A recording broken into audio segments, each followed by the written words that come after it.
In the thick Alabama heat, Lieutenant Mike Patterson pulled over another car on Highway 65. His cruiser, glinting under the blistering sun, had become a symbol of unchecked authority in the small southern town. Known for his sharp temper and an aura of invincibility, Mike had built a reputation. Today, he thought, was just another routine stop. The car in front of him was a sleek, black luxury sedan with out-of-state plates. Instinctively, Mike's pulse quickened as he approached. "Another outsider," he muttered under his breath, his knuckles tightening around the flashlight in his hand.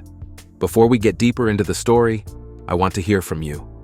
Where are you watching from today? Please comment below." As he reached the window, Mike barely glanced at the driver before launching into his practice tirade. "License and registration. Do you know why I pulled you over?" he barked, his voice filled with an unearned superiority. The man in the driver's seat turned his head slowly, unbothered by Mike's aggressive stance. His dark eyes, calm and unwavering, settled on Mike.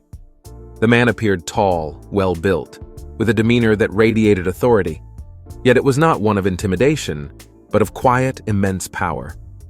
He handed Mike his documents without a word. Mike glanced at the license. His eyes skimmed over the name, Ken Washington.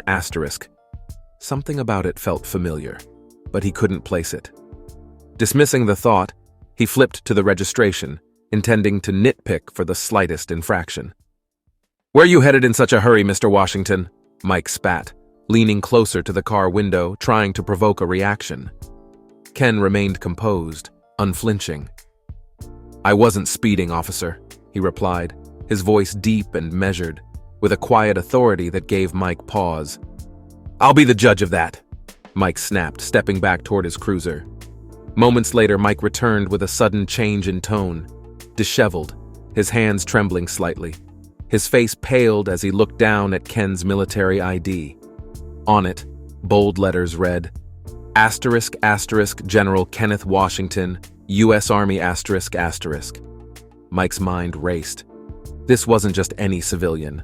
General Washington wasn't some stranger passing through Alabama. He was one of the highest-ranking African-American military officers in the country. A man who had led troops in combat, made strategic decisions that shaped U.S. history, and earned the respect of countless soldiers and commanders. Panic set in. Mike felt the weight of every word he'd spoken, every insult he'd ever thrown, every power trip he'd indulged in. He had not just crossed a line, he had obliterated it. "General Washington, I'm sorry, sir, I didn't—" Mike stammered, his heart pounding. The once arrogant officer now stood before Ken like a child caught in a grievous mistake. Ken Washington, still composed, didn't react in anger. His face remained impassive, but his words carried a weight that crushed Mike's bravado. "I served this country protecting the rights and freedoms of every citizen. Even yours, Officer Patterson. Yet here we are. In my own country, I'm judged not by my service, but by the color of my skin. I've seen men white and black fight for each other's lives on battlefields. But here you still can't see me for who I am." Mike's knees felt weak as the gravity of the moment crashed into him. All the power he thought he held, all the control, was nothing compared to the silent strength of the man before him. Ken continued, "Today, you saw only what you wanted to see. A black man in a nice car. But what you didn't see was a man who has spent his life defending this nation, fighting for the freedom of every American, including you." The silence that followed was suffocating. Mike's mouth opened to apologize again, but nothing came out. He had made the worst mistake of his life, not because of who Ken was, but because of what he represented: dignity, honor, and the promise of equality. And Mike had trampled all over that without a second thought. Finally, Ken reached over to retrieve his license and registration from Mike's trembling hands. "You're going to have to live with this moment, Officer Patterson," Ken said softly, his words cutting deeper than any punishment. "Think about what you stand for, and ask yourself if this is who you really want to be."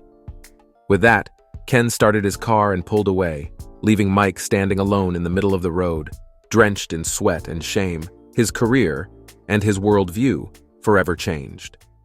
The sun continued to blaze down, as if mocking Mike's earlier confidence. And as Ken Washington drove off into the horizon, Mike realized that he hadn't just lost control of a situation, he had lost a piece of his soul. Mike Patterson stood frozen on the side of the highway, watching as General Kenneth Washington's car disappeared into the distance. The weight of the moment clung to him, a crushing silence replacing the usual rush of adrenaline he thrived on during traffic stops. His hands, still trembling, reached for the radio clipped to his chest. "Unit 324, do you copy?" The dispatcher crackled in his ear. Mike didn't respond. His mind was too muddled, drowning in shame. He had prided himself on being a man of the law, someone who believed he was upholding order in his community. Yet today, he had been exposed as a man defined by fear and prejudice. The very badge he wore, which had once given him purpose, now felt like an unbearable weight. What was it Ken had said? Asterisk. Ask yourself if this is who you really want to be. The words echoed in his mind as he finally drove back toward the station, his usual air of superiority now replaced with an unfamiliar sense of humility. He parked his cruiser in front of the small precinct and sat for a moment, staring at his reflection in the rearview mirror.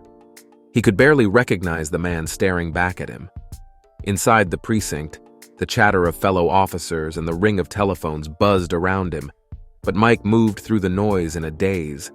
His eyes darted nervously toward the sergeant's office, knowing he would have to answer for the stop.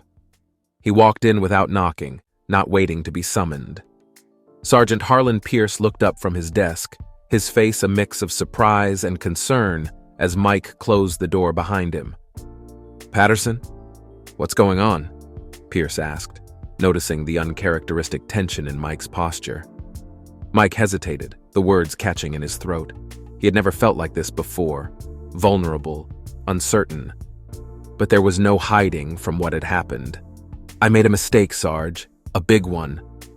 Mike's voice wavered as he recounted the incident on the highway. He spared no detail, his tone, the racial profiling, and the chilling moment when he realized who Ken Washington truly was. Sergeant Pierce sat back, his hands folded in front of him, expression unreadable. For a long moment he said nothing, letting the gravity of Mike's confession settle in the air. Finally, he spoke, his voice calm but stern. "You've been on this force for a long time, Patterson. We've had our differences, but you've always followed orders. But today, it sounds like you followed something else. Your own ignorance." The words stung, but Mike nodded. He couldn't deny it. "You need to know something about General Washington," Pierce continued, leaning forward, his eyes locking onto Mike's. "He's from here, you know. Grew up right down the road before he left to serve. He's been in combat zones, commanded entire divisions, but he still comes back here to visit his family. He's a hero, not just to this town, but to this country, and you treated him like he was less than a man." Mike felt a wave of nausea. He had no idea Ken was from Alabama, much less from this very community. The fact that he had treated a hometown hero with such disdain now made the shame even heavier. "I don't know what to do," Mike admitted quietly, his voice barely above a whisper. Pierce leaned back, studying him for a moment before replying, "What you do is up to you. But if I were you, I'd start by confronting the man you've become. You've got to reckon with that, or else that badge you wear means nothing." Mike left the office, Sergeant Pierce's words gnawing at him. He couldn't shake the feeling that he had crossed a line that might be impossible to step back from. His heart pounded with the realization that everything he thought he understood about power, respect, and authority had been shattered. Over the next few days, Mike avoided his usual haunts. He didn't go to the bar where he used to brag about his work or the diner where locals looked up to him with respect. Instead, he spent hours alone, reflecting on the man he had become. He remembered the look in Ken's eyes, calm, but filled with disappointment. It wasn't anger that had haunted Mike, but the quiet dignity of a man who had endured far worse yet still rose above it. It wasn't long before word spread around town about the traffic stop. Whispers in the precinct, murmurs at the grocery store, and subtle glances from people Mike once considered friends began to surround him. His wife, Sarah, noticed the shift in him immediately. "You've been distant," she said one evening, sitting across from him at the kitchen table. "What's going on, Mike?" He hesitated, staring at his hands before finally opening up to her. He told her everything about Ken Washington, about the shame that had burrowed deep into his heart, and the emptiness he now felt. "I thought I was doing my job," Mike said, his voice raw with emotion. "But now I don't know who I am anymore." Sarah reached out, placing her hand gently on his. "You can still change, Mike, but you have to want it. You have to confront what you've done and make it right." That night, Mike couldn't sleep. The weight of his actions bore down on him, and he realized there was only one way to confront the guilt he carried. The next morning, dressed in civilian clothes, Mike made his way to the army base just outside town. He had heard that General Washington was there, visiting old comrades and attending a local ceremony. His heart raced as he approached the gate, unsure of what he would say, or if Ken would even speak to him. At the base, he spotted Ken standing with a group of officers, his presence commanding but approachable. Summoning every ounce of courage, Mike walked up to him. "General Washington," Mike said, his voice cracking with nervousness. Ken turned, his eyes once again settling on Mike. For a moment, they stared at each other in silence. "I came here to apologize," Mike finally said, the words rushing out. "I was wrong. I was so wrong in how I treated you, how I've treated a lot of people, and I need to make it right, not just with you, but with myself. I don't expect forgiveness, but I had to tell you that I see it now. I see the man I don't want to be." Ken studied him for a long moment, his expression unreadable. Finally, he nodded, his voice soft but firm. "Recognizing your mistake is the first step, Patterson, but the real work starts now. It's not enough to apologize. You have to change. Every day." Mike nodded, his chest tightening with a mix of relief and responsibility. He knew that his journey wasn't over. In fact, it was only just beginning. Mike Patterson's journey toward redemption was long, and not without struggle. After his confrontation with General Ken Washington, something shifted in him. The man who had once walked through life with a sense of superiority and entitlement now felt burdened by a deep sense of responsibility. His job as a cop, which once defined him, had become a painful reminder of the man he had been, a man he no longer wanted to be. In the weeks following his apology, Mike found it difficult to return to work with the same mindset. Every time he put on the uniform, he felt the weight of his mistakes. The town was buzzing with rumors about the incident on the highway. While some saw it as a moment of humiliation for Mike, others quietly wondered if it was a sign of change. But in a small Alabama town, change wasn't easy. Racism and prejudice were woven into the fabric of daily life, and many of Mike's colleagues saw his guilt as weakness. One evening, Mike sat at his kitchen table, staring down at the resignation letter he had written. Sarah sat across from him, her eyes filled with concern. "Are you sure this is the right move?" she asked gently, her voice calm but filled with care. "Leaving the force won't erase what happened." "I know," Mike said quietly, "but I can't keep doing this job, not the way I used to. I need to step back, figure out who I am without the badge." The next day, Mike handed in his resignation. To his surprise, Sergeant Pierce wasn't shocked. "I knew this was coming," Pierce said, leaning back in his chair, his eyes studying Mike. "This town, this job, it molds us into something hard, something we don't always like. It takes strength to break free from that." Mike nodded, unsure of what to say. Pierce's words carried a weight that went beyond just work. It was as though the entire system they'd been a part of, this machine that dehumanized both the people they were sworn to protect and the officers themselves, was something neither of them fully controlled. After leaving the force, Mike entered a period of self-reflection. He withdrew from his old circle of friends, many of whom distanced themselves from him after he left. Some of the other officers called him weak for stepping down, while others sneered at the idea that Mike, once the most aggressive among them, had now gone soft. But none of that mattered to him anymore. Instead of wallowing in the shame of his past, Mike chose to confront it. He began attending community meetings where locals spoke about issues of racial profiling and police misconduct. At first, his presence was met with skepticism. People knew his name, knew what he had done. Some remembered how he had treated them over the years. But Mike didn't shy away from their anger. He listened, absorbing every word, every painful story, realizing that his actions had been part of a larger, oppressive system.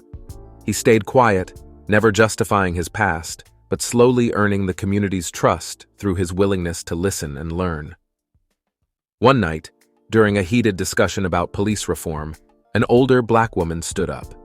Her name was Mrs. Harriet Jenkins, and she had lived in the town for decades, seen all the ugliness it had to offer. She pointed a finger at Mike, her voice trembling with emotion. "You think just because you walked away from that badge it fixes things? You think sitting in these meetings is enough to heal the damage you caused?"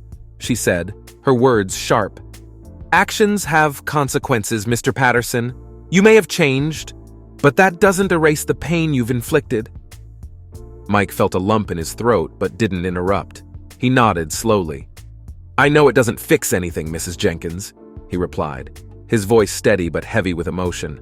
"But I'm here to make sure I never become that man again. And if there's anything I can do to help undo the harm I've done, I will. I'll spend the rest of my life doing it, if I have to." Her eyes softened, but only slightly. It was clear that trust wasn't going to be given easily. Mike understood that. He wasn't there for validation. He was there to change. Over time, his actions began to reflect this. He volunteered with youth outreach programs, working with troubled kids, many of whom had already had negative encounters with the police. He spoke at schools, sharing his story openly, not as a hero, but as a man who had to face his own failings. He wanted the next generation to see the dangers of allowing prejudice and power to cloud their judgment. His transparency, his willingness to admit his faults, began to resonate with some in the community. Despite the slow progress, not everyone was willing to forgive him. For every person who acknowledged his change, there were others who reminded him that apologies don't erase history. But Mike accepted that. He wasn't looking for forgiveness, he was looking to make amends. One day, about a year after he had left the force, Mike received a letter. It was from General Ken Washington. The letter was brief, but impactful. Ken expressed his respect for Mike's decision to step down, and for the steps he was taking toward healing and reconciliation. He reminded Mike that redemption was a long road, but that it was worth traveling if he truly sought to become a better man.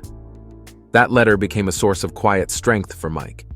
It wasn't a validation, but it was a recognition, a sign that even someone like Ken, who had every reason to dismiss him, had seen the effort he was making.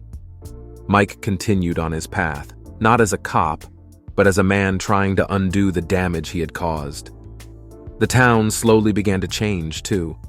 His resignation had sparked conversations about reform, about the role of police, and about the systems that allowed men like Mike to exist. It wasn't a revolution, but it was a start. As for Mike, he understood that his journey wasn't one that would end with applause or public praise. His redemption was a private matter, something that would never truly be complete. But each day, as he worked quietly in his community, as he faced the consequences of his past, he found a measure of peace in knowing that, at the very least, he was no longer the man he had once been. General Kenneth Washington, though a man of immense discipline and control, couldn't help but reflect deeply on the encounter with Mike Patterson. Despite his years of service in war zones, commanding troops, and making life-and-death decisions, the confrontation on that highway in Alabama struck a more personal chord. It wasn't just about the traffic stop, it was about the reminder that, no matter how high he had risen in the military, he was still vulnerable to the same prejudices that had plagued him since his youth. In the weeks following the incident, Ken found himself thinking more and more about Mike. At first, it was with frustration. How many times had he faced moments like that in his life? Moments where the color of his skin overshadowed his achievements, his integrity, his very humanity. He thought about the times he had been mistaken for a subordinate officer despite his rank, or when people looked past his uniform and only saw a black man. The encounter with Mike Patterson felt like a concentrated version of all those injustices. And yet, there had been something different about this one. The look on Mike's face after he realized his mistake had stayed with Ken. He'd seen fear, yes, but there was something else, a deep shame, the kind that couldn't be faked. Mike had been shaken, not just because he had pulled over a general, but because he'd been forced to confront his own bigotry in a way he hadn't before. Ken had seen that realization in Mike's eyes, and it had left him conflicted. As a general, Ken was used to assessing situations, making calculated decisions based on logic and experience. But the human element of this incident was complex. Part of him had wanted to walk away and leave Mike to stew in his shame, to let the consequences play out without further engagement. But another part of him, the part of him that believed in second chances, in redemption, couldn't shake the sense that this might be a pivotal moment for both of them. In the months after the incident, Ken kept a quiet watch on how the story unfolded. He had contacts back in the town, and through the grapevine, learned that Mike had resigned from the police force. That decision surprised him. Most people in Mike's position, especially someone with a track record like his, would have doubled down, becoming defensive and digging deeper into their ignorance. But Mike had taken the hard road, the one that required facing himself. That, Ken knew, took courage. For Ken, the fact that Mike had chosen to leave the force wasn't enough by itself. He didn't believe in hollow gestures. True change had to come from a place of genuine transformation, and that wasn't something that happened overnight. But as he heard about Mike attending community meetings, volunteering with youth programs, and openly confronting his past, Ken felt something shift within himself. It wasn't forgiveness exactly, not yet, but it was respect. Ken had seen men change under pressure before. The battlefield could break a man down and reveal who he truly was. But in Mike's case, the battlefield was internal, and it was one that Ken had no control over. He had to trust that Mike's transformation was sincere, even if part of him remained skeptical. The day Ken received Mike's letter, a heartfelt handwritten note apologizing again and thanking him for the chance to change, Ken sat in his study for a long time staring at it. The apology was raw, humble, and without excuse. Mike didn't ask for forgiveness, only expressed his desire to be a better man and acknowledged that it had been Ken's words on that highway that had ignited that change. For Ken, reading those words stirred something deep. He thought about his own role in the larger fight for justice and equality. Throughout his life, Ken had always known that his position as a high-ranking black officer came with a responsibility: to be an example, to break down barriers, to lead by both word and action. The highway incident had felt like yet another battle in the war he had been fighting all his life, but now he realized something important. The war wasn't always about grand, systemic changes. Sometimes, the war was fought in the quiet transformation of individuals. Ken didn't romanticize the situation. He knew that one man's change didn't erase centuries of racism or the systemic issues that allowed officers like Mike to exist in the first place. But change had to start somewhere, and if Mike Patterson could truly be different, then maybe it was a sign that others could as well. Ken drafted a short reply to Mike's letter, acknowledging the effort he was making. He chose his words carefully, knowing that Mike's path was far from over. He didn't forgive easily. He had seen too much in his life to believe in simple solutions, but he did believe in the power of accountability. And if Mike was willing to hold himself accountable, Ken was willing to watch, to observe, and perhaps, one day, to forgive. In the end, the incident on the highway became a turning point for both men. For Ken, it reinforced the importance of his role, not just as a military leader, but as a symbol for those fighting their own battles, whether in the streets of Alabama or in their own hearts. He had always believed in the power of change, but seeing it manifest in someone like Mike Patterson made it real in a way he hadn't expected. Ken's feelings remained complicated. He wouldn't call what he felt forgiveness, but it was something close to hope, a cautious optimism that even in the most unlikely places, people could change. He carried that hope with him, as quietly and steadily as he carried the weight of his years of service, knowing that while the world wasn't yet what it could be, it was moving, however slowly, in the right direction.